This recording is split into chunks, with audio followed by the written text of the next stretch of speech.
Best self with Jen Sprague here, health coach. We're going into pesky patterns. Okay, we're going to start with little centering exercise. We're in the yoga space. You guys can conjure the yoga space wherever you are. This might require closing your eyes. So if that's doable where you are, if not, you don't close your eyes. You can always turn off your screen. But wherever you are, myself included, we're going to just settle in and do three things. We're going to check in with our body, our emotions, and then lastly, our mind. So I'm going to give us a little bit of time to just check the weather and to sit inside our internal environment and just see what's going on. There's no judgment. We're just curious. So as we close our eyes, settle in, closing mine too. I'm going to put my hands on my thighs, palms down. It's a bit of a grounding experience just to connect to myself. And with this first little segment, I'm going to tune into my physical space. So find a sensation in your body, in your physical body, and it might be your butt against a seat or the mat, or your back against a support. You might feel your clothes against your skin or the temperature of the room. Wherever you are, just take some silent time and just check in with sensations in your body. We're not judging them, we're just curious.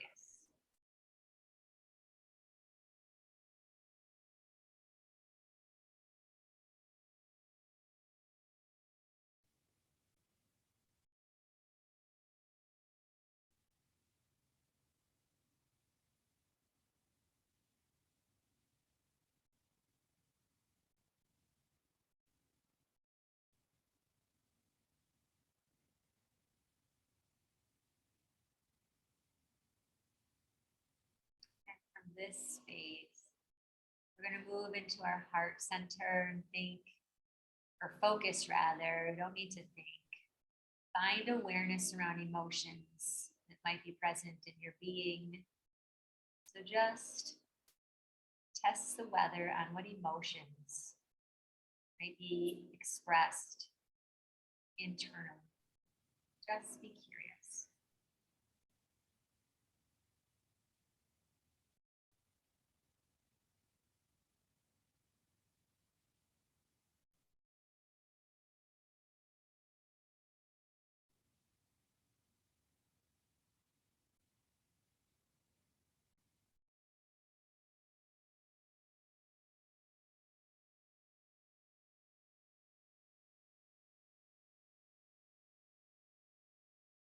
And finally, moving into our head space, we're going to spend a little less time here because we spend so much time here all day long, but what thoughts are rolling around or passing through your awareness?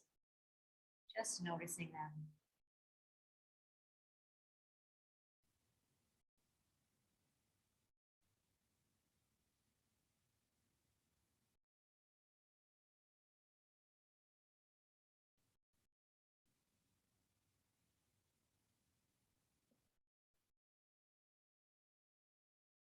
And from here, any information we just glean, just coming into the present moment, using our body, using our heart space, even watching our mind.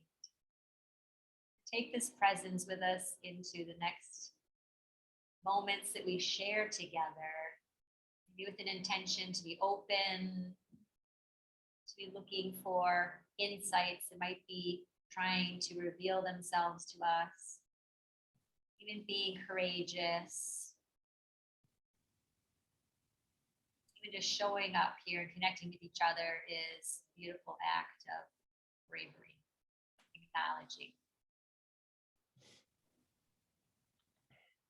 Take a few deep breaths, let them be slow breaths.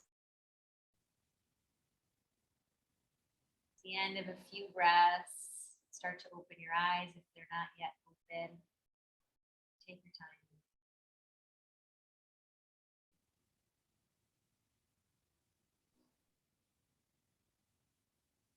Just noticing your environment, looking at a few things, and coming back to our physical space and our connection together. From here, we're going to begin. So I have a slideshow, but it's really more for me. There's nothing super fancy here. I tried to put all the images in the worksheets, so those are helpful. But I'm going to go through some things. We're going to learn about basically the anatomy of our psyche and why we might have pesky patterns to begin with.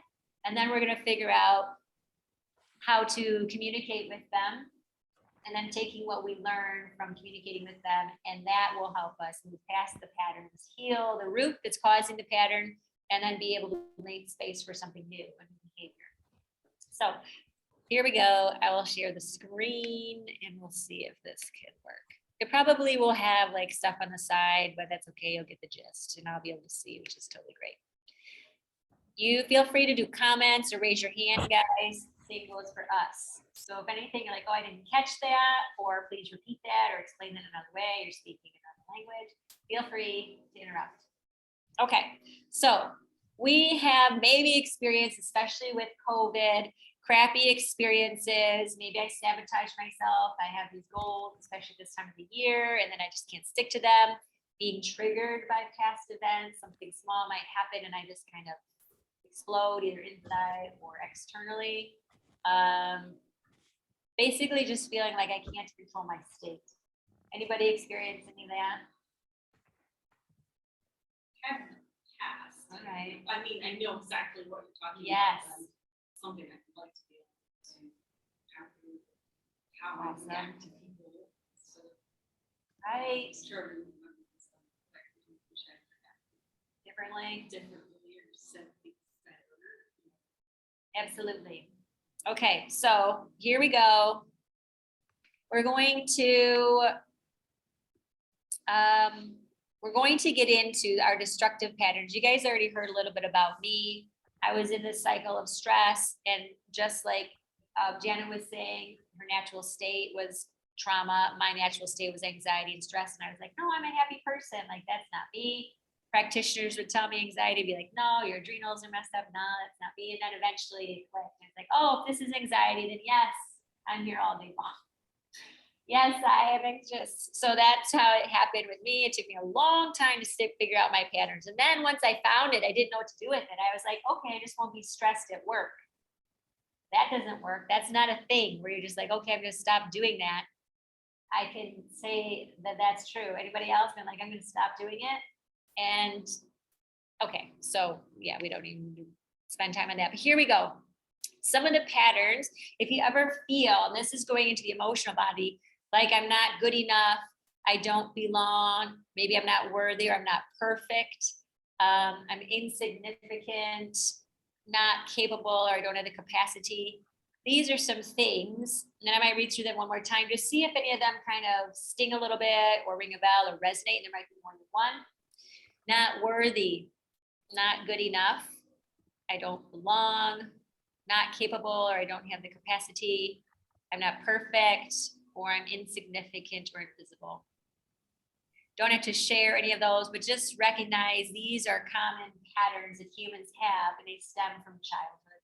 So that's what we're gonna see how these kind of relate to it. So when you hear those things, what are some feelings that come up for you when you hear those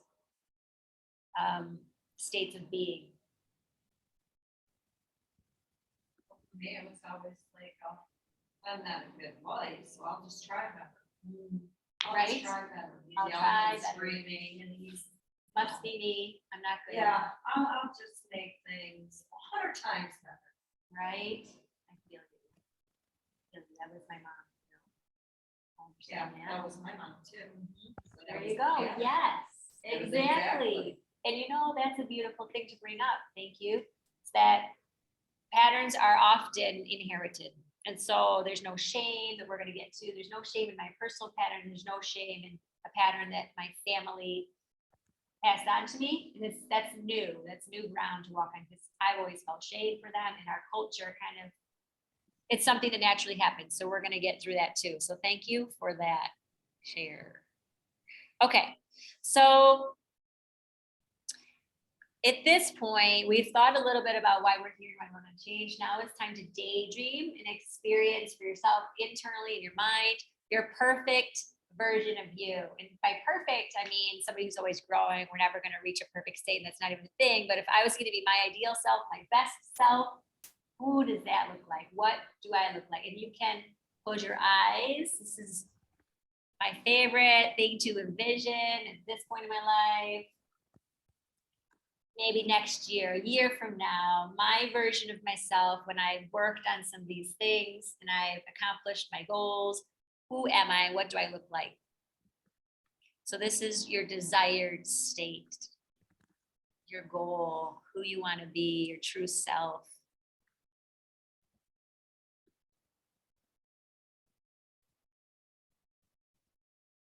You can even resource back to a past self when you were really feeling most confident, most secure.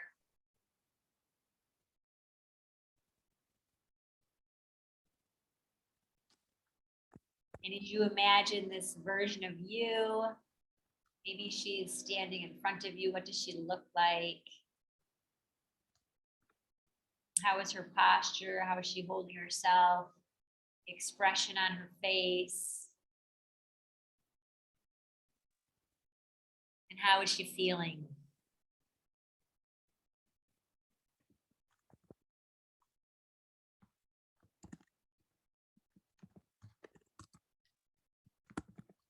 And even what thoughts are going through her mind. Best version of you.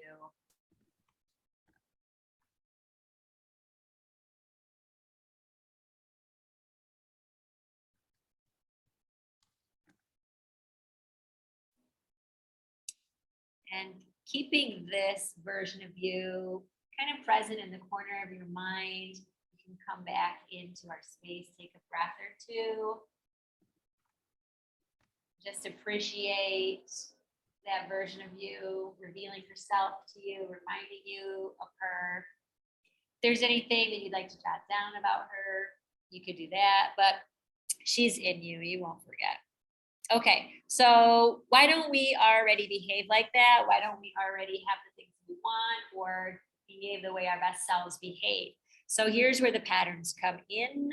So, and we can also think about things that we've tried, right? We've come to a point in our life, just like, I don't know, I stayed in teaching for like 3 or 4 more years after I realized I was anxious, trying to like fix it before I finally realized that this environment's not working for me. It's okay to let it go. And then the answers came. Then the next training came, and then I learned all these things that now I'm comfortable with. But if I didn't let that go, I wouldn't have been able to have space for this new learning. So when we think about all the things that we tried in those 3 or 4 years, right? It's like, okay, be less stressful, be less stressful. What have you tried? You can even think about it. There's no shame in this, obviously, but it's just like go through in your mind and think back years and feel the acknowledge basically the effort that you already have put into your life. And you can even imagine where you were 10 years ago or 20 years ago and see the progress you have made since then.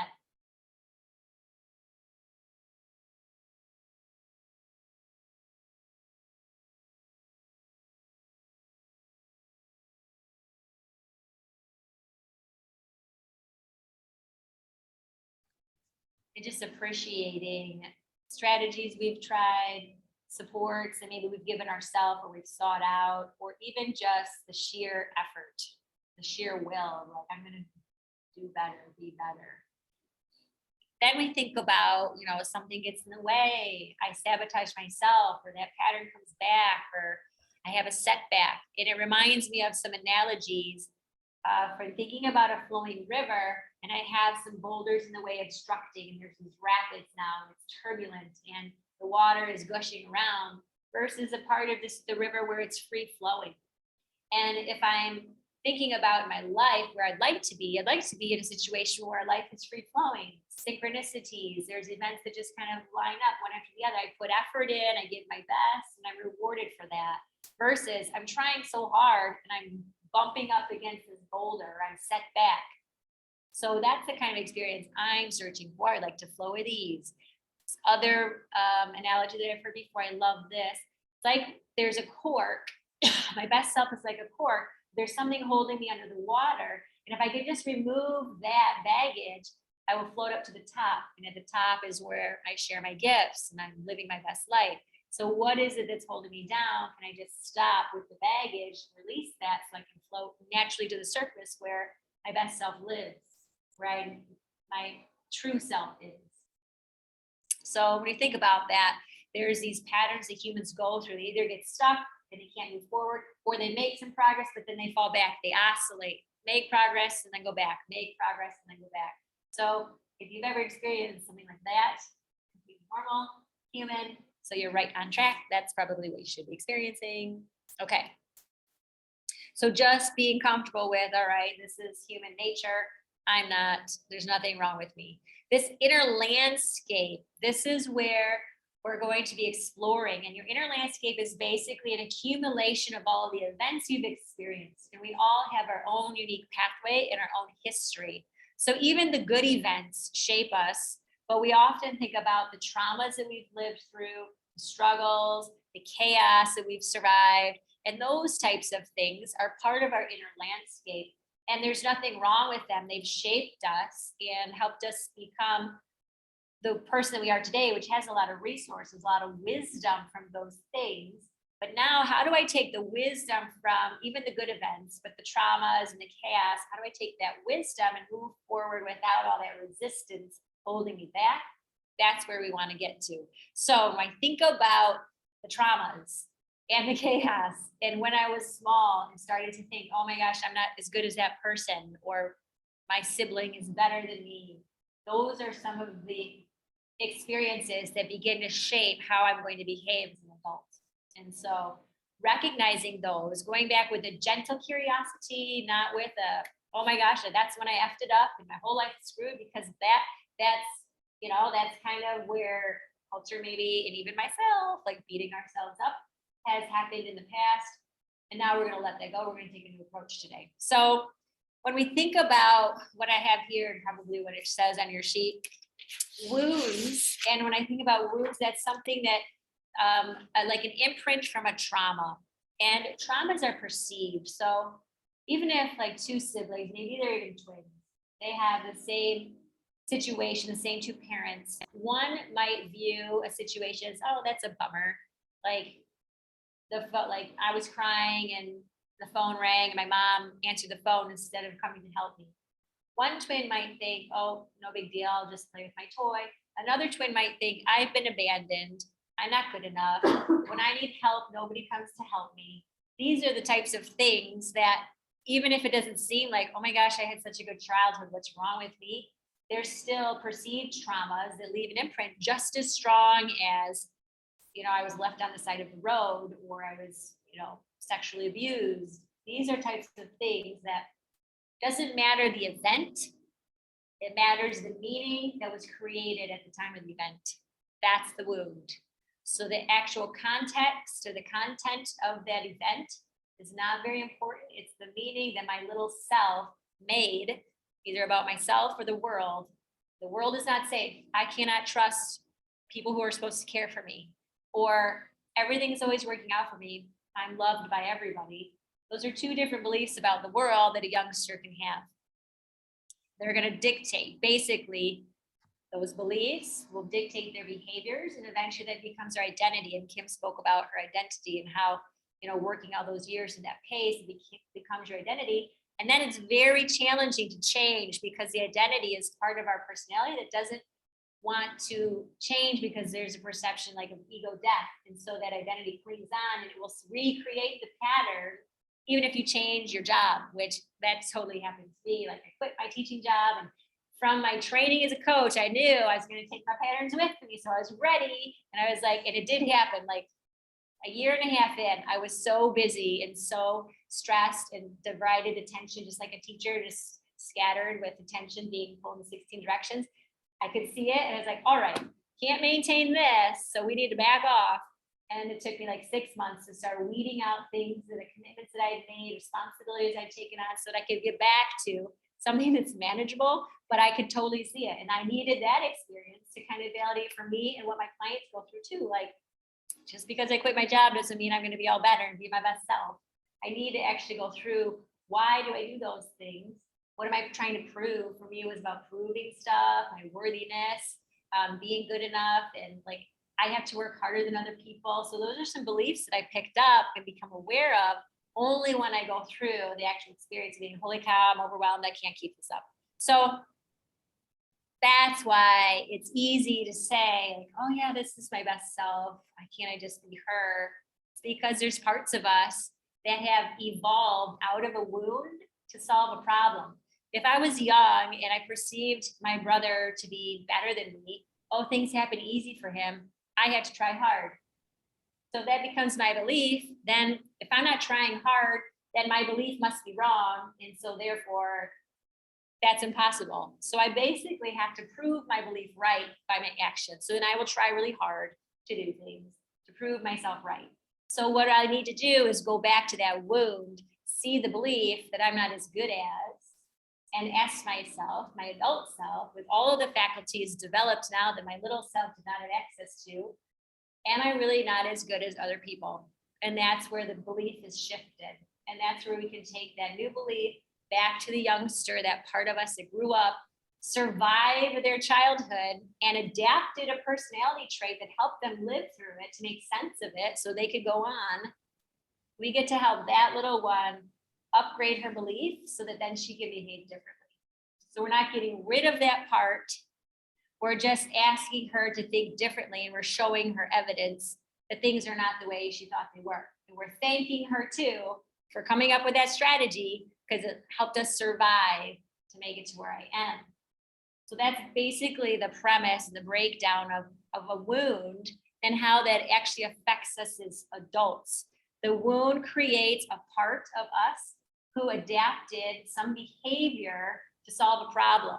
There was a problem. I had to learn how to do my own laundry at the age of 6, and I was coloring all my clothes red, right? So whatever that behavior was, like, it's okay, you can wear red clothes to school, right? Like making it okay, like that part of me adapted, and now maybe he's not the best stylish person on the planet, but that's not the biggest problem that I've got.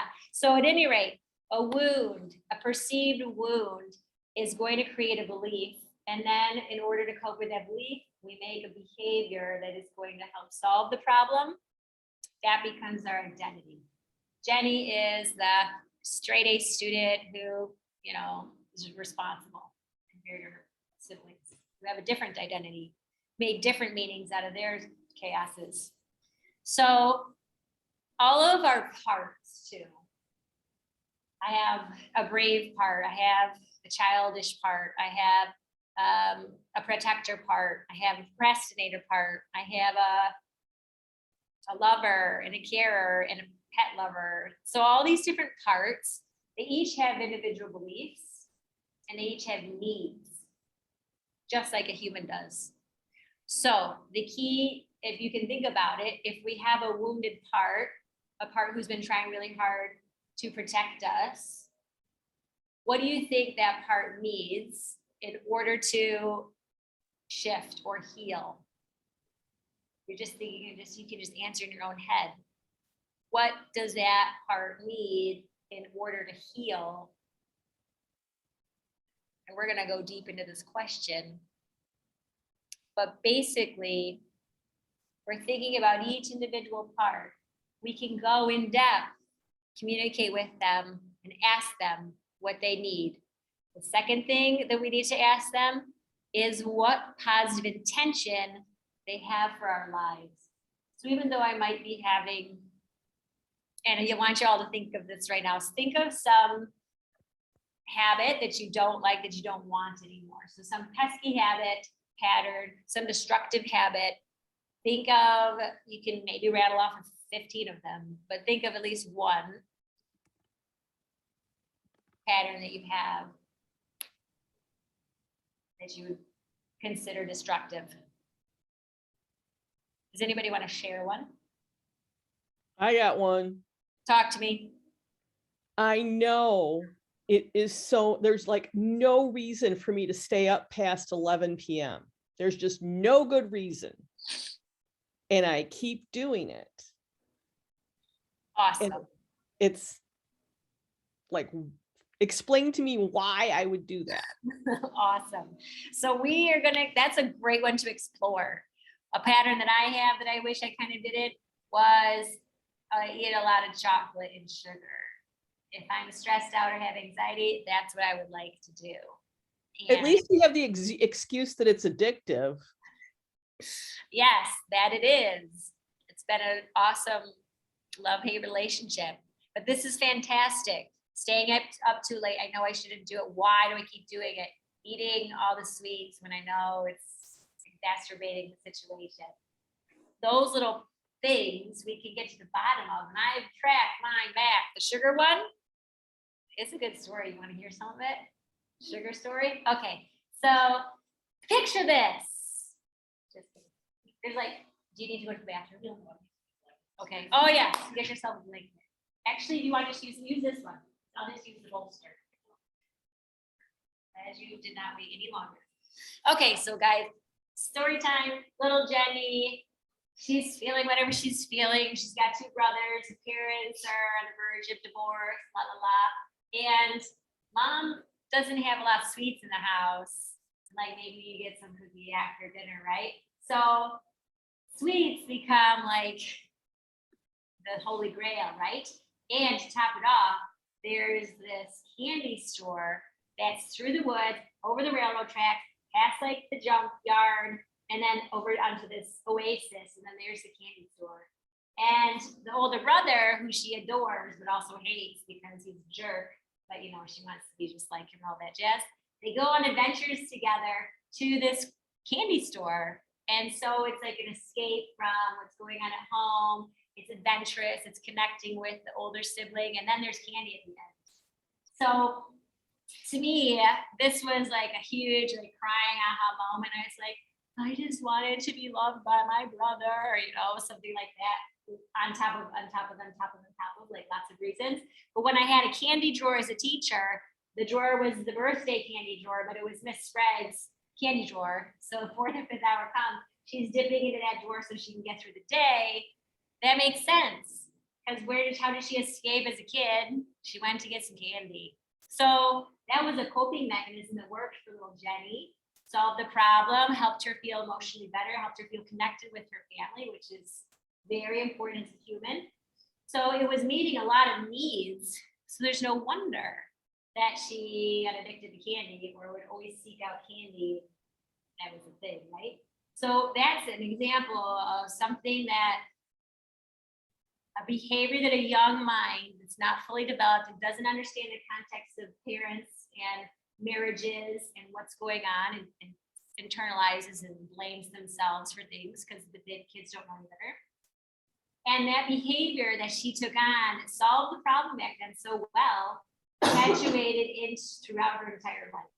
High school, I was eating like M&Ms every lunch and those big chocolate like muffins and like fresh little Spunkmeyer cookies. Yes, all the way through like teaching. And even today. And I go to those chocolate almonds and I'm like, you need a break. You don't need these almonds, you need a break. But I'm like, I'm gonna have some almonds too on my break with chocolate almonds. But at any rate, that is something that we can like take with some care, some curiosity, and some compassion back to that little one. And we can congratulate her for figuring out a way to solve a problem. And we thank her for what she did. And now we can spend some time, this is what I do with clients.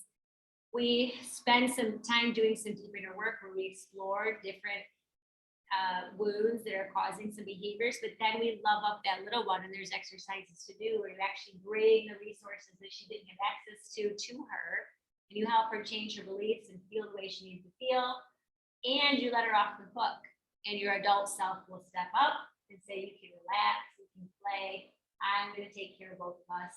And then this adult self with the adult mind that's fully developed at the age of 25, that self will then be able to be resourceful, take all the goodies that you identified as your best self and put them into action. You won't have so much resistance from that younger self who's trying to solve a problem with the old mechanism, the old way that doesn't work for you anymore. Questions, comments, what do you think? My self-sabotaging is shopping. So that wasn't a coping mechanism that I had when I was younger. Yeah. That wasn't a coping mechanism. It's just, it's my escape. Absolutely. It's my reality. I can get out of the house, I can get shots, and it gives me that euphoria. Yes, and the dopamine. Yes. Yes. It kicks in, it gets me totally out of the space. Yesterday, hey, I bought you guys overhauls. I'm good. I'm off the hook. But I also got my van full of stuff that I bought for myself, but I covered my Absolutely. bases first. Yes. But that wasn't Like from a childhood, absolutely. And so that coping mechanism can come from, and so thank you for bringing that up, because we really are a collection, our inner landscape is a collection of all of our events. And so even, as an adult, I might have, as maybe an immature adult, or an adult that didn't have many other options to help soothe themselves or escape. Like I'm a mom, the only way I get out of the house is if I go buy groceries, right? Let me go, we need more groceries. I'm gonna go get some groceries, So whatever that is, we can create these parts of us all along the way. And this is a really good point. They call it a gestalt, when there's a string of parts of you basically that kind of all lead back to one root cause. So that shopping releases dopamine in me, like something did when I was a teenager, like something did when I was super small. It could be, I don't know, getting a new trapper keeper and getting new shoes for track or whatever. And then as a child, it could be my blankie and my stuffed animal gave me my comfort. So those things, I look outside myself for comfort, for escape, wherever it is, that is creating a string of parts of you that all solve the same problem. I need to escape. We might have different ways that we do it in life, access to different resources. Like, hey, I have a credit card and I'm shopping. When you're gone, you didn't have access to that. Might be like, hey, I'm gonna go hide out in my closet with a flashlight and escape. But when I was younger, my thing was to escape it, was to bake. And when I get in the kitchen now, I'll bake. And I won't stop until I run out of something. And that charges me. It makes me feel good. But that was my escape back then. Awesome. And it carried through. Yeah, that's a beautiful recognition too. Yeah. That was my thing. That's what you had access to, the kitchen, and you were the oldest, so you're the one that they let you. Because I had a hook. And Starving half the there you time, go. taking care of my brother. Absolutely. Thank you. So those two things could be related, even though they're different behaviors. And we get to see like the playing field with all of our different players and parts. And at different times, somewhere on here it's in there, at different times, different parts of us step in to solve the problem. So if I'm well resourced, I had a great night's sleep, I'm feeling really good. In the morning to get inspired, I might do some yoga, do some meditating. If I had a crappy night's sleep and I'm really stressed out about the day, to feel good and resource in the morning, I might eat some chocolate chip pancakes, right? So it's dependent on which part of me is going to take over during, for whatever situation it is. And that's an important distinction too. And we got to bring all the parts in with love and compassion. So that's the tricky part, but that's the part that's like refreshing. It's not the old way of being. So let's see what else we've got here. Recognize we have all different parts. They each have individual needs and they each have identities. So understanding our inner landscape is going to be the key to helping us reclaim that best self that's in us. So what do you imagine? She's already in you. She's just waiting for the opportunity to come out and express herself. Otherwise, we wouldn't know about her. And then if you look on your sheet or one of the circles, this is kind of our being. And I love this diagram because it just breaks it down so easily. When you're born, you're at the center of the circle. You have this essence, and there's a innocence, there's a purity. It's not carved out by different experiences and traumas. We are pure essence. And we don't have the physical brain of an adult yet, but we have the energetic essence of who we are at that child that's untainted and innocent. Then when we're young, there's a sacred wound or many wounds, which are going to cause some of those beliefs like I'm not good enough, I'm not worthy. I have to be perfect. I'm insignificant. That's a sacred wound. And that's basically what we spend our life learning about and healing from. And it's kind of a theory or belief system. That's why we're here. And they might come from the lineages that we come from. Maybe I'm here to break the cycle with my mom and like the relationships that she had with her husband and her mom had with her husband and all of that. So sacred wound. And then depending on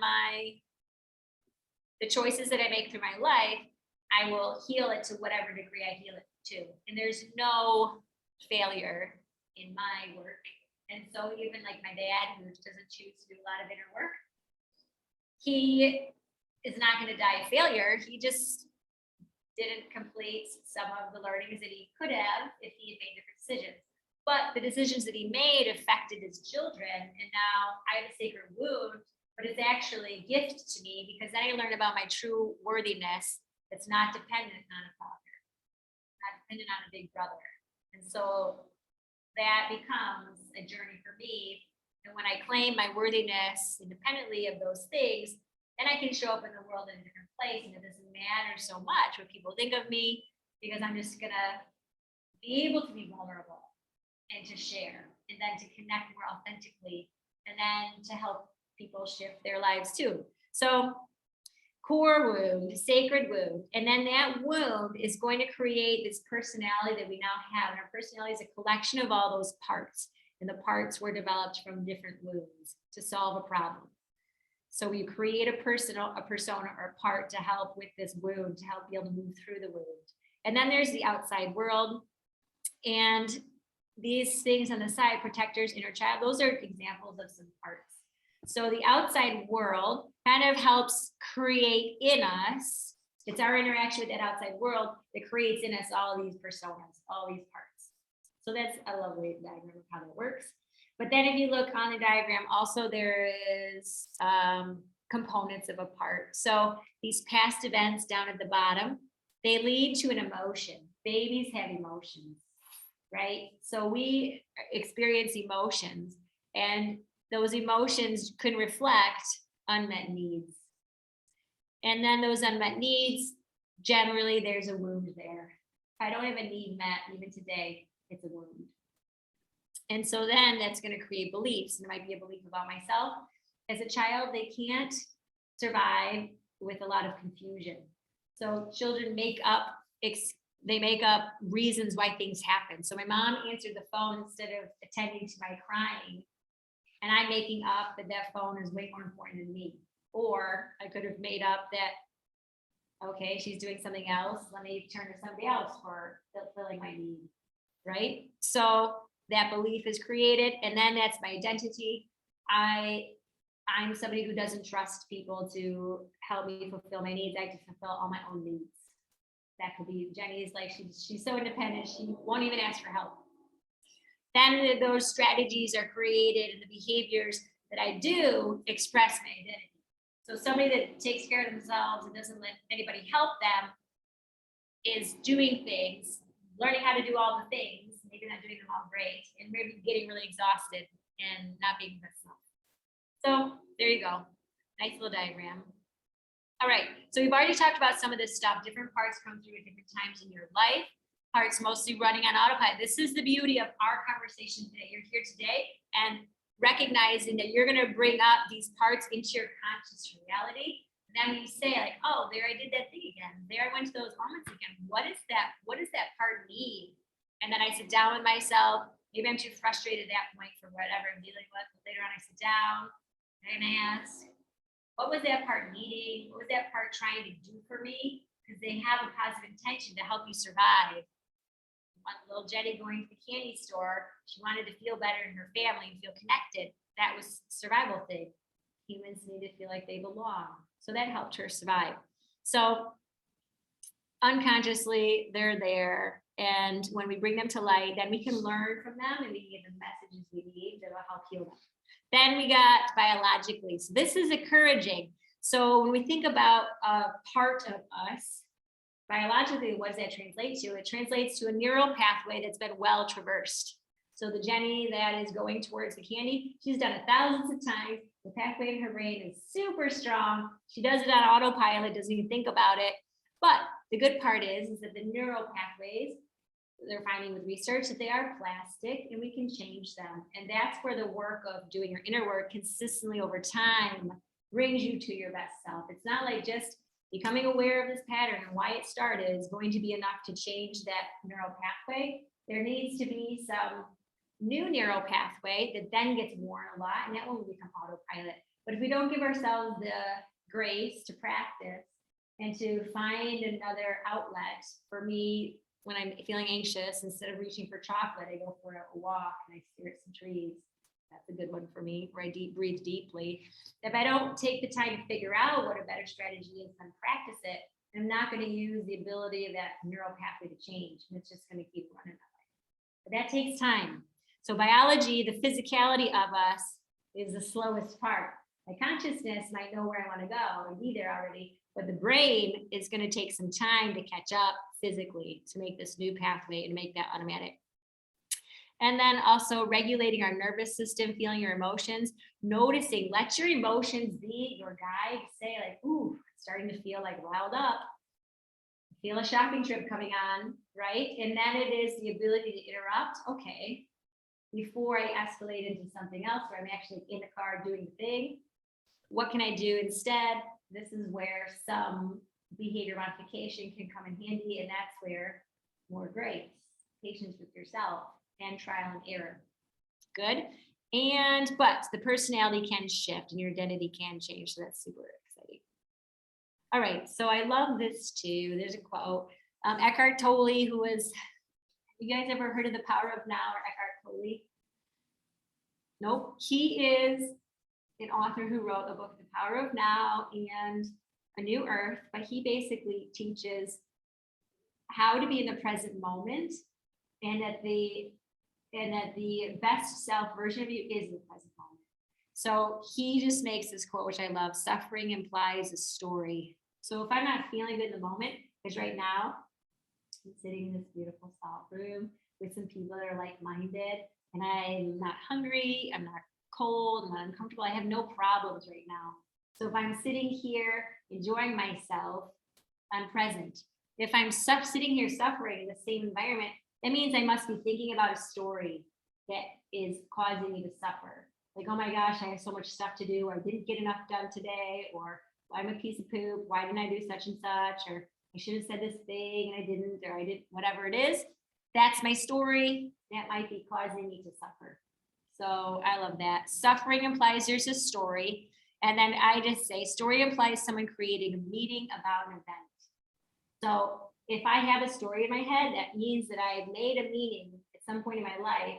Oh my gosh, in order to be good, I had to get this amount of stuff done every day, and then I'll be good. And if I don't, I'm a piece of poop. So if whatever meaning I make about myself, then becomes a story. And so our goal in all of this parts work is to basically acknowledge the story that we created throughout our lives up until now, and then rewrite a story that we choose. But we love the first story because it got us to where we are and it helped us survive all the stuff. And then we just take what we've learned and write a new story. So that's the goal. All right. There we can go into a whole bunch of stuff. Just the beautiful part about this slide is that we have different parts of our brain too as well. Every human has this reptile brain, which its only job is to worry about survival. And that part is unconscious. So when I get triggered and I like explode or I do something that doesn't make logical sense, there's a chance that my reptile part of my brain, the critter part of my brain, is acting out in order to help me survive. And that part of our brain isn't very logical. It's not the human part of the brain, but it is part of us. And so recognizing when it shows its head is helpful. That's the part too that doesn't like to see the identity change, because that part is charged with making us survive. And it knows we've survived this long with the current identity. So why would we change it? We're still breathing. So that part is not conscious and doesn't have the goals and the best self vision. That part is only concerned with don't change. We hate change of all kind. The part of us that doesn't like change is the reptile part that wants to keep us alive. So that's the unconscious, and it's there to protect us and basically sabotage some stuff we might be trying to do, but it's all about protection and safety. But the conscious self, the human part, this frontal lobe, that's the part that loves growth. That's the part that when we get out of our comfort zone, it's uncomfortable, but then we feel so good afterwards. That's the human part. Wants to evolve and expand and grow. So that's kind of like a level of satisfaction is tied to how much I'm growing. If I get bored if I'm not challenged. Anybody? After, and you're like, oh, all I wish I could just do is just be a dog walker. When I was a teacher, I was like, can I just be a dog walker? That's all I want to do. And then I became like a pet sitter, which I totally adore. And I recognized very quickly, like, if all I did was dog walk, I would not be happy, right? So there's this sense, right, of like, if I'm not growing, I don't feel good. Challenging Yeah, myself exactly. That's good, right? Constantly. So, absolutely. So that's like a human need. And some people's, their safety is so strong, they cannot even fathom doing something new. They're so scared of doing something new, they would never. And that's just mean they have an overactive critter part of their brain that's trying to protect them, but is preventing them from really finding true happiness through growth. So you might know something like that, you've had an experience like that in your own life. So that's good to know about yourself. We love that we have different parts of our brain. Okay. I'm not sure, sometimes it works. How are you guys doing on the screen? Questions? Nope. Okay, carrying on. I love the back side. Here's some examples of some parts. Look through there. Notice if you have any that you probably have some of those. The rebel, adventurous, definitely inner critic. I think I have all. Yep. Okay, so there's tons of parts, and just recognizing that each part was created to what? Everybody? Yes, right? Protect us. It's like solving a problem, right? So that's what it does. It's making sure we stay alive. So it had to overcome an obstacle. So that part of us was created to overcome an obstacle. So every part here has a good intention to help you overcome an obstacle. Okay, fantastic. You guys are like rolling with the punches. Okay, inner conflict elicits suffering and staying stuck. Where do these parts come from? Stories and past events. So when I have two parts, one part wants to go forward and do this thing, the other part, and then there's some resistance. There's a boulder in the way, or there's something holding me down, the cork, holding me underwater. So that means that there's two parts that are not agreed. Now that we know about parts, we know both part has positive intention for us. They might not know that. And most of us are unconscious that this is happening. But when there's resistance in us, it's because there's a part of us trying to protect us that's keeping us from moving forward. And so that's where the inner work comes. And we don't know when that is until we hit it in life. And that's why these like obstacles in life are actually opportunities to heal.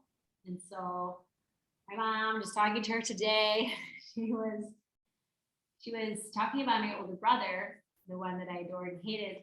And she was like, I was telling her about, well, Mom, one of my clients were working on changing her identity. She's a mother and her kids are adults now, but she recognizes we did some inner work and she identified that I'm still trying to protect my children, yet they're adults now.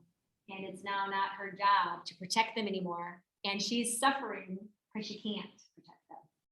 So the new identity she's stepping into is one where she's still loving, supportive, but she gives up the responsibility to protect them and she gives that to them. They're adults, it's a gift. You are responsible for protecting yourself now. I will always be here when you need me. So it's hard for her to step into this new identity, but that was the context behind it. And then my mom was like, she said, I'm trying to protect Aaron, and it made me think of this client. And I said, there's a part of you, is there a part of you, Mom, that was not protected? And so therefore now this is how you want to protect your children. And she was like emotional and crying. She's like, yes, I realized that she just has this insatiable need to protect us. even though she can't because he's 43 and she's not able to. So she got down to this point where she related back to her own self. And she said, when I become a mother, I'm going to protect my kids no matter what, because she did not feel protected as a child. And so now that covenant that she made with herself, that agreement, is causing her pain. But now when she understands that, she's in a new position with the understanding to appreciate that part of her that did this beautiful thing when she became a parent. She wanted to protect her kids, and now, okay, that part of me is done. Success, she did so good. My kids are still alive. And now I get to give him the gift of protecting himself and so she's like, I'll pay you later. I'm like, okay, Mom, but that's like a situation where she was having so much pain, but that's the opportunity for the healing. She wouldn't have known that a wounded part of herself didn't feel protected as a kid, and that was causing her pain without this experience with my brother.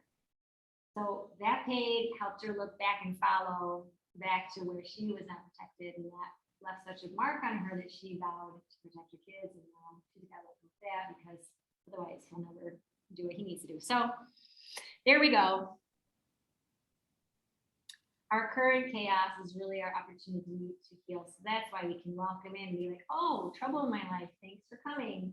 What do I get to learn from you? And so that perspective alone can shift the way that we approach it.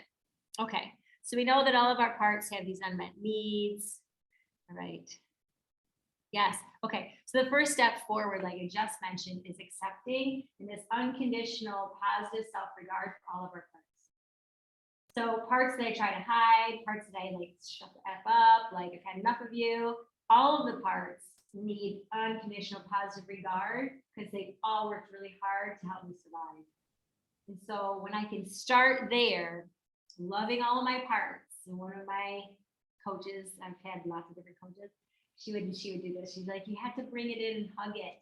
And she was a scary lady. Like, she could take on this masculine energy. I'd be like, oh, I'm gonna start crying. She'd be like, oh, we have a masculine energy situation. I was like, I guess we do. And so there was another thing that I had to work on. But at any rate, she used to do this. And she would say, you need to love that part. And then another teacher recently was saying that we can't change what we can't love. So if there's a part of us we despise, that we're tired of, that we're shameful of, that part is needing love, just like every human does. We all need to be loved, feel safe, where we belong. And we're not going to get rid of any parts. We're just going to heal them, give them a new job, or let them relax and retire. So those are the options. How are you guys feeling about that idea? Can't heal what we can't love. What do you think? You like it? Interesting point. Yes. Yeah. I was definitely fishing for a yes there. Like, yes, we all love it. We all love every part of us. We'll get there. I'll get there. Clearly, it's something I'm working on. So shifting our strategy, the old way, we try to override the parts we don't like. We try to fight them, judge them, suppress or avoid them. A new way is to partner with them, to understand them, to embrace them and love them. Then that will cause healing and growth and integration. So the end goal is to integrate all of our parts. They're all pulling in different directions, slowing me down in the river or holding me under the water. If they all come together and move in the same direction, all of that energy is moving me forward in growth and in contribution to the world. And that's how we feel good. That's the work that I'm involved in with inner work, with clients. That's basically what humans are here to do. But we're not equipped to do it on our own because we're communal beings and we're social beings and nobody taught us this stuff. But we're starting to learn this. We can teach our grandkids, right? So loving, understanding, and then when that chaos comes in my life, instead of being like, oh, this again, you be like, oh yay, old friend, here you are. Let's solve this problem and heal a little bit deeper. And we really spiral around things.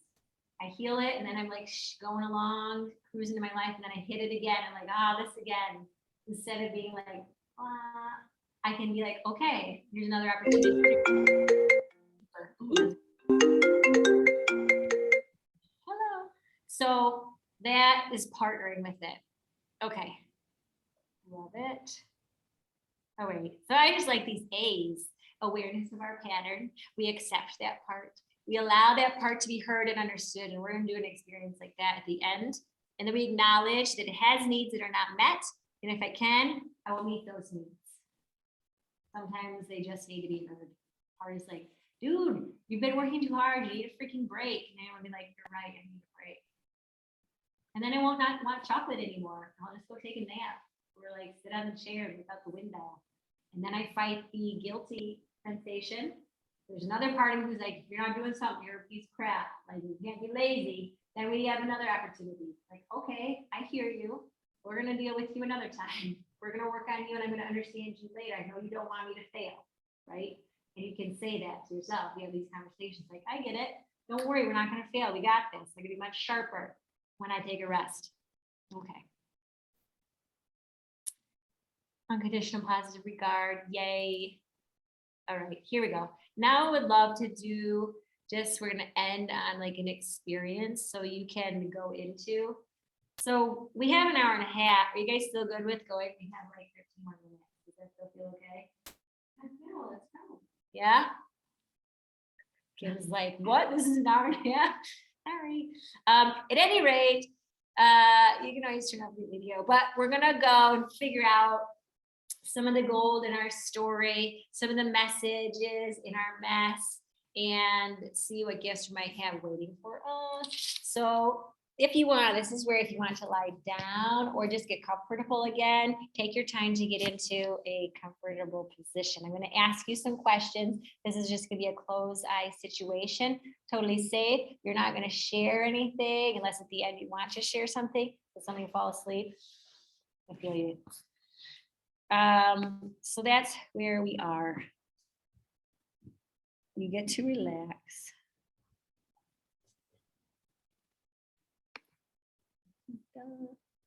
Okay, I'm gonna stop sharing and read my questions. All right, guys, so we've made it to this part in our workshop ceremony where, ooh, did I just close out? I might have just bumped them off. Oh, no, good, you're still there. I thought I just exited Zoom.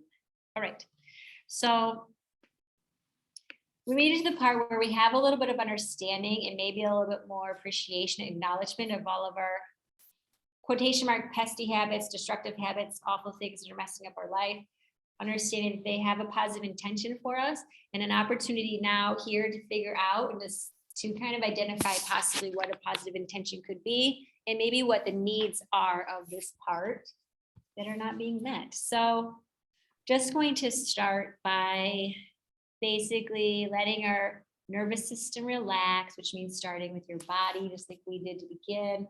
Just completely release any parts that might be gripping or holding on, and just let go. Feel relaxation. Feel supported by your chair or the ground or the mat, the couch. Feel supported. You know, do all the wiggles, do all the maneuvering, all the wiggling around so that you can come to that sweet spot.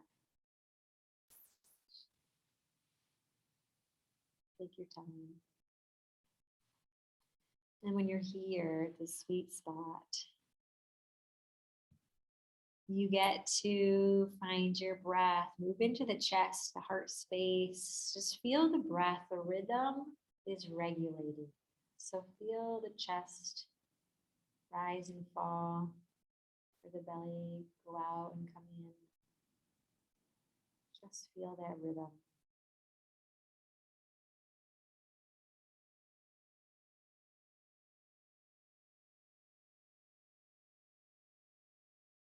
Just following your breath. Maybe notice if your breath is getting slower or deeper. Maybe encouraging it.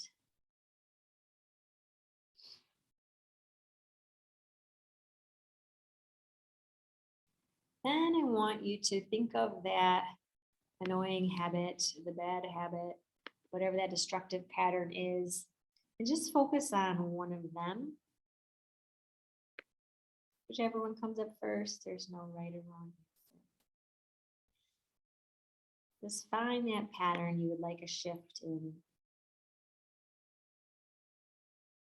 And imagine that that scenario is happening. Step into that scenario.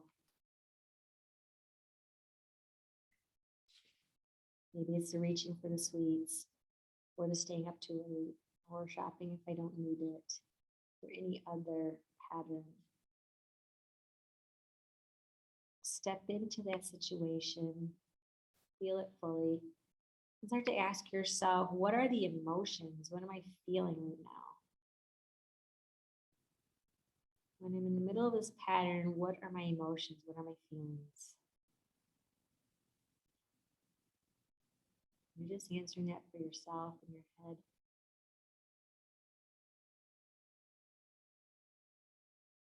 There might be one main emotion, there might be several.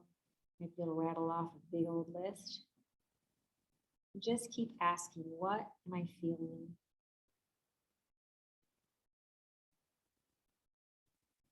Until you feel like all the emotions have been labeled.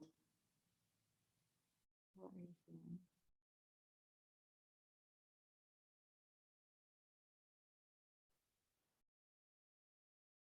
And the next thing, where do you feel it?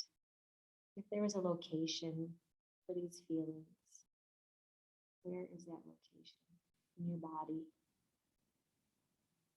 And there's no right or wrong. It would just be the first thing that comes to mind. It might shift and move. But for now, where in your body are those feelings living?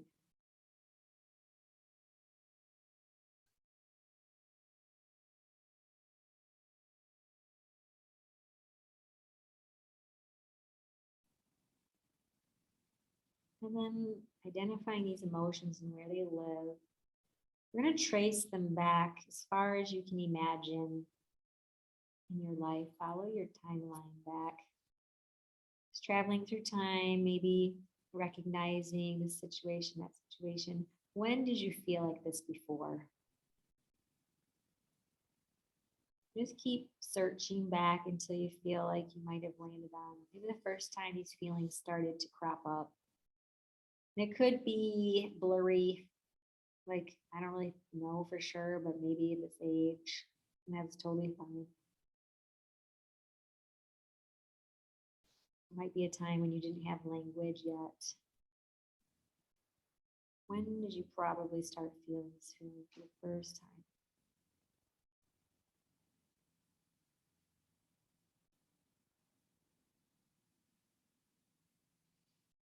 Maybe just checking in with how old this part of you probably was.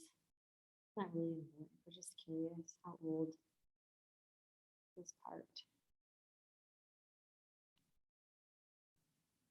And what was going on in their experience that caused these feelings to come up?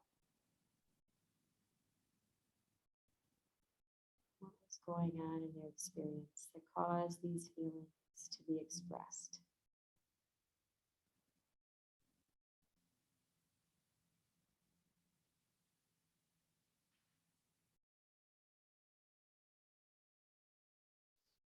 And this little one, how else did this little one feel? What else did she feel at this time?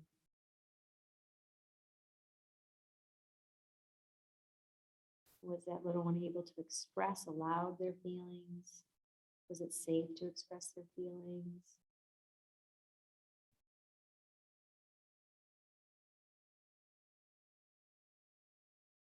In this part of you, what role did it take on at this time in your life? Based on the experience it was having, what role did it take on?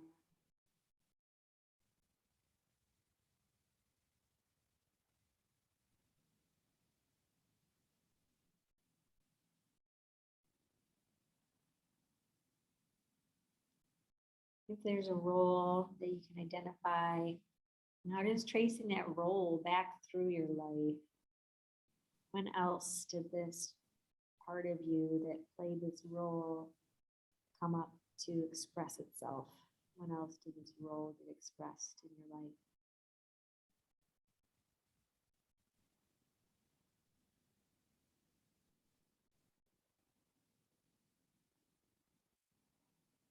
And feeling into this role, checking in with that part, asking it if it's willing to share. What does this part need from you right now? What is it been needing from you?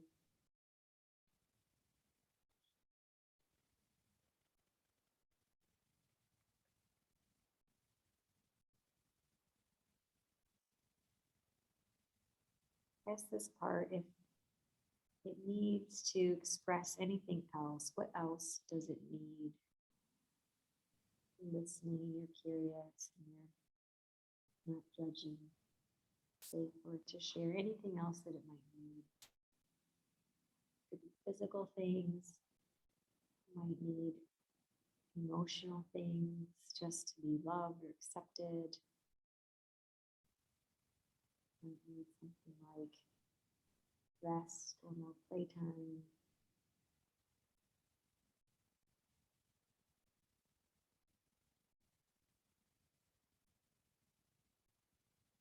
I'm just asking one more time. If this part had a request of the self, of you, what would that request be?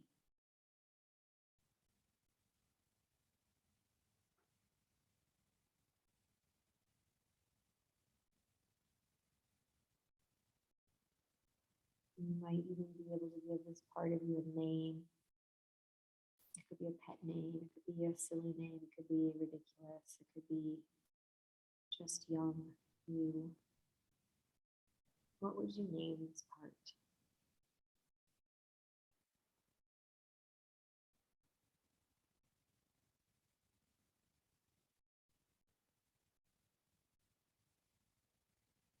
And after listening to what this part needs, we can now appreciate it as well. Appreciating this part for the role that it played. You can ask this part, what positive intention did you have for me? How are you helping me? How are you attempting to help?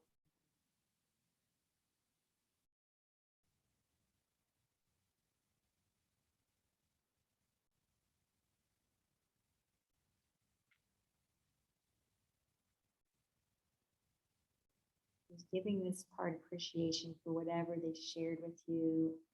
Maybe they didn't share a lot, or maybe they shared a lot, knowing that you can come back to this part and talk with it again. You can help this part feel safe so it can share more with you. But leaving this part with gratitude and telling this part that you love it. You're not going to leave it behind. You're always going to take this part with you. And you're thankful for it and all that it's done, all the effort.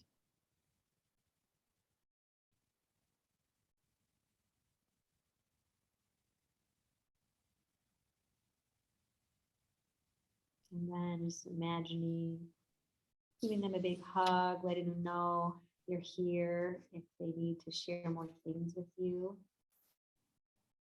And that you will even check in with them again.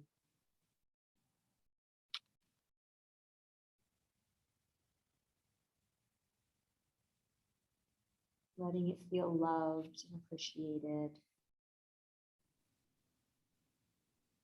Imagine that it does feel loved and appreciated and heard, feels heard. Or at least a possibility that someday it will be heard if it wasn't ready yet to share. Knows that you're curious.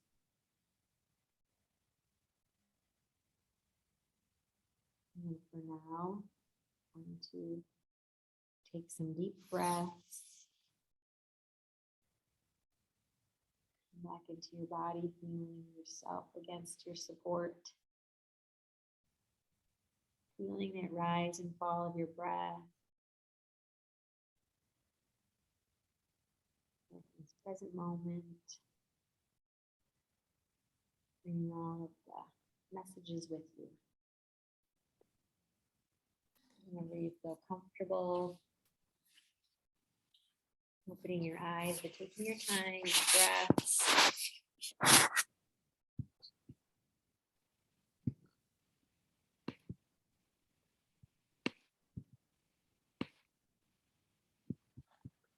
Here we are back in our present moment bodies, our adult selves, taking in messages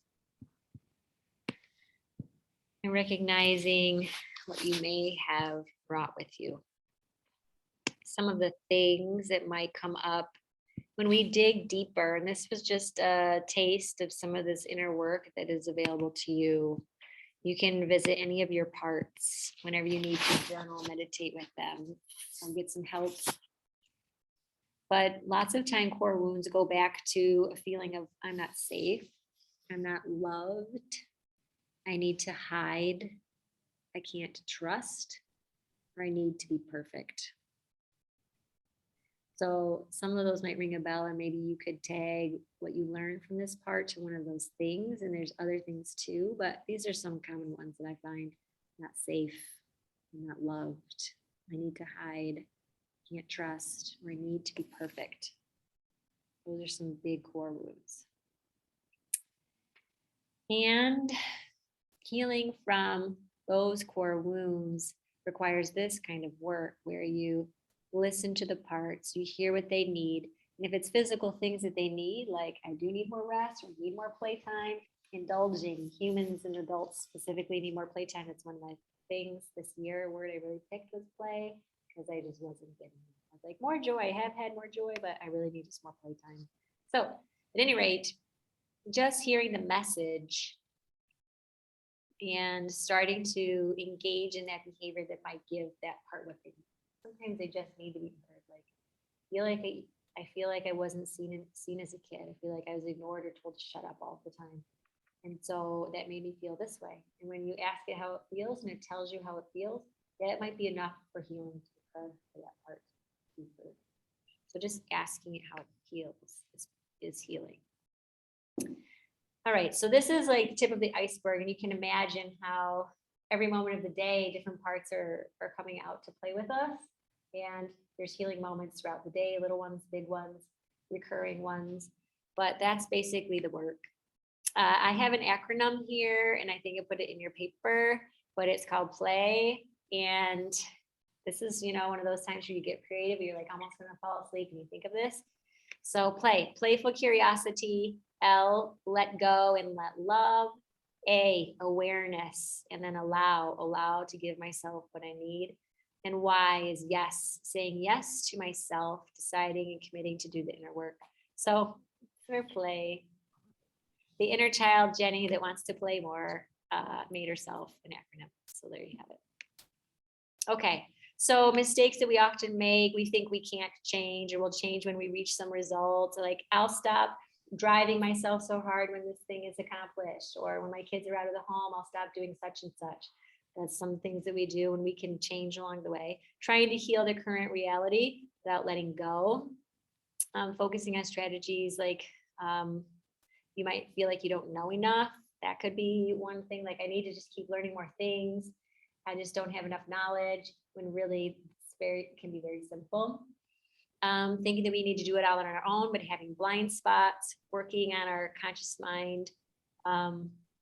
We know consciously, like, I want to change, but when we don't engage that critter brain, that part that wants to protect us and that does not want to change, we're not going to get anywhere. It's going to keep sabotaging us and bringing us back. So we have to keep going back to that little part. And the little one has access to the critter brain, because that's the part of us that wasn't fully developed. Our frontal brain, our human brain, wasn't fully developed as a kid. So that's the one that has access to that critter brain more. So we got to go back and look at the younger self, make that younger self feel safe. Then it will move forward. Safety. That's a key point that we work with. All right. Okay, so that's basically it, guys. I'm curious to see what you're thinking, how you're feeling. Oh, 7:35. Love ya. We could pretend that we started late. And it's still an hour and a half. Actually, this recording is probably less than an hour and a half. But at any rate, how are you guys feeling? And you could share, or you don't have to share. But what's coming up for you?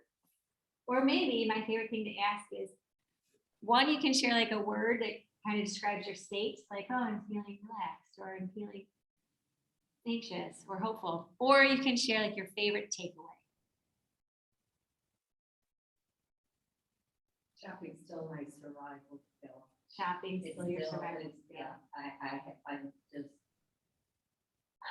even though I did this, if you have to deal with, a bad situation, then I gotta get out of the house. Absolutely.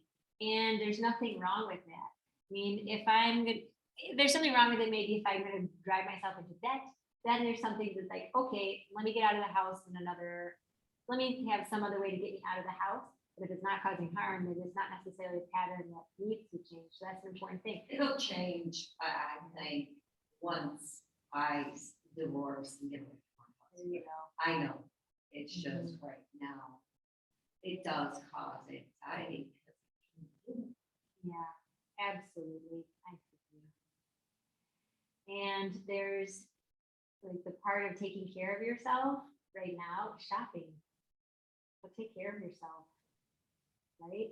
So thank you for sharing. And I think that that's, hopefully we give ourselves permission to say yes to yourself at the end of play, like say yes to shopping. I say yes to chocolate. Trust me, I've gone through many stages where I'm like, cut it out, just stop doing it. And then you'll find a new way. Well, I've done like 30 days with no sugar. I've done all the things many times. I'm like, you know what? Life just is less fun with no chocolate. So there's chocolate in my house, and that's okay. And some days I like eat dinner of chocolate. I'm like, yep, here's a dinner of chocolate. And I actually enjoyed it. I'm gonna try not to do it every day. Right? So yes to yourself can mean this is my survival mechanism for now. And I'm not judging myself. If that's what you get out of this is that you lose shame around it, that's a beautiful gift. Because that shame is heavy. Oh, bless you. I wish I could. We do. Good job. That is the biggest gift. Like, that's why you're here today. Yay. And that's what I got out of it. Thank you. So I have to do that. That's just my. Absolutely. I'll lose my fight. And you know what? This is like the beginning of self-care for myself, right? Like, that's one way that I self-care. Let me see, and I do this with the clients, make a menu, like a self-care menu, and everybody's is different. Like, what else could it be? Maybe it's my fingernails getting done, or a facial, or a massage. Like, maybe it's drinking hot tea. Maybe it's going to Starbucks to get out of the house to get a hot tea. You can expand on this idea of self-care, survival mechanism, and not because shopping is wrong, but just give yourself even more choices. Maybe it's volunteering. Maybe it's volunteering. Boy, I in the summer, I get up in the morning and I'm outside all day and I'm just in my glory. Yay. My garden, my flowers. Yes, my mom too. As long as it's not something that's detrimental to you. Oh, no, it's. So Yeah. I think just something what I'm we're proud just of. saying is He's whether not proud of, but. it's- no, it's, I think all of us It's are saying shopping, there's nothing wrong with shopping. There's nothing wrong with anything you're doing, as long as it's not detrimental to you. No. Yeah, It's so it's for some something people I it could don't be. want Yeah. to do, because I know it's part of me that doesn't want to be there. It's an escape. No, It's my only. And this escape. is like, even just like interacting with the party that's like, I don't want to be here, give that part of you a voice. And there's other strategies we use with clients, like journal speak. It's this thing where you just take paper and you write down all things that are awful that you would never say out loud. Like the person I learned this from, the first thing she wrote was, I hate being a mom. Now, she would never say that. She didn't actually feel it, but she was so short on patience because she was in a lot of pain that she hated herself for like yelling at her kids all the time. She's like, I hate being a mom. She wrote it down. And this is a strategy for like the shadow side that needs to be expressed in all parts of ourselves that are shadow. They're all parts of ourselves. Like, give yourself the opportunity that you can't leave quite yet of like all the things. You're tearing the So paper. write it down. And Write say, it I down. hate No, going You there. you can start with that. Like, I hate having to leave this. You can say, I hate my relationship. You can say, I wish, la la la, whatever it is, and then you destroy the paper. It's like, whatever you're feeling. yep, you express it, and then you just get rid of it. And then the next day, it might be the same thing you're writing. But the act of getting it out, either through written or speaking, if you have a friend that you're venting to, that's why we vent, because it needs expression. So just give yourself permission without shame and judgment to write down the things that you like push away, that you're like, I shouldn't be thinking those things, or. Shopping's just a I got distraction. rid of 5 garbage bags, but I cried the whole time while I was going through the process. Like, I don't have to do this. Why am I? Yeah. I don't want to do this. I feel you. See, there's some suffering, right? It's like the suffering, that means there's a meaning behind it, right? I could be shopping and not have bad meaning about it, or I am shopping and I create a negative meaning about it. But really what it's pointing to is the root, which is, What you're avoiding. yeah. I know. Yeah, and that's okay. Whether it's your baby or whatever, then you, to me, when you said, oh, it's shopping, it's not the baking, no, to me, it's just, they're the same thing, you're avoiding something else. It's what you're avoiding. Oh, I know. Yeah. And I don't know And why. you're super aware, yeah. I know it. I know it. Like, it's right there in my face. It smothers me half the time. And I know it. I know it. And I can make up a million excuses. Why I can't, Yep, and But- that's another part of you protecting you. but, and then I can even make up all them excuses, then I can justify. You know, my son's still there, and a little light went off, boy, I knew that, but it just confirmed it, protect him. Right. From him, Right, so I can't protect me, but I'll take it, right. Moms do that. I'll take it to protect Jacob, Mhm. but he's 19, it's like, I need to get out, but he's still there, so it's that, Wow. when this ends, this Then will this end. can happen. And then every day I do the visit, like, I see myself Oh, beautiful. every day, and I journal. Good. See, you're already doing things to take care of yourself, and let this part that you needs to cry. Like, even if you're going Well, to I your car. can't let it go, I mean, that's my survival, and that, when I was laying there, I'm like, it's the dinosaur brain's going, Yes. like, in the back of my Yeah. head, going, it's not safe yet. That's all. Absolutely. It's Absolutely. not Thank you for safe. sharing that. Not Very, safe. thank you. Very brave of you. to say Yes. that. And that's like, we're all in some situation where like, it's so painful and I just can't stop, like for this reason or that reason. And so thank you for sharing. You're not allowed to have those things, it's just, Yeah. you were encouraged, brave to be able to voice them. Mhm. And healing occurs when you do. And I know all the things I do, even the girls across the street, Miss Valerie, why do you take care of us? Why do you look after us? Yeah. Why? Because I was so hungry, I had to eat an onion. I lived in a house worse than you. Yes. Your butt's gonna go to school. If I gotta put my foot up your butt, you're gonna go to school to get you there. That's beautiful. No, Miss Valerie, everything looks perfect. And now Let's- it's like time to turn that care on your little self, like going back to your little self in your mind and meditation, and give her what she did not get. Let her take a break, let her play and not take care of everybody. It's that little one, like you have continued to protect the little ones, and now it's time to turn into your little one and give her that love, give her permission to play, and whatever that means. It might be like, I'm gonna read some more books or some more fiction. But I don't I know. like that. I mean, if anybody comes to my house. And I'm there's the nothing biggest wrong with fan. it. I mean, that's, so this is like the gold, like when there's gold in our story, there's a message in your mess, like that's your gift to the world. And like the traumas give us a tool belt that now that's the tool belt I use to make the world a better place.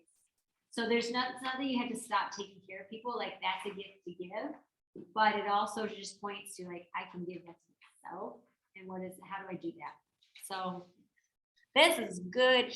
Yeah, Lots it's of a lot, information, yeah. It takes a lots of lot. stuff in a very Good. short. I piece of time. know. Thank you, so. Digesting. Digesting Okay, and that's a good sifting. point. That's a good point. So through the days, more things are gonna come up, more epiphanies, but this hopefully will be helpful. Just as like a reminder of like what we went through. And I'll make a PDF of the PowerPoint and put that in a follow-up email too, along with the link to this. So you can always just listen through it, maybe go to just the meditation part at the end or whatever. But yeah, look for it in your email, probably because it'll be a promotional thing from stupid professional email stuff. And if you can't do it, then just on here, just email me and be like, I don't get your email. I can't find it. You'll have the email probably by the end of the night because I have to go do this thing and I'll be planted for an hour. So this is what I'll do. I'll finish this. Well, thank you very much. Thanks guys for coming. Thank you. Oh my gosh. Yay. Questions? How about you guys? How you guys doing on there? Online. Great Good. job, Jenny. Thank you. I will stop this recording.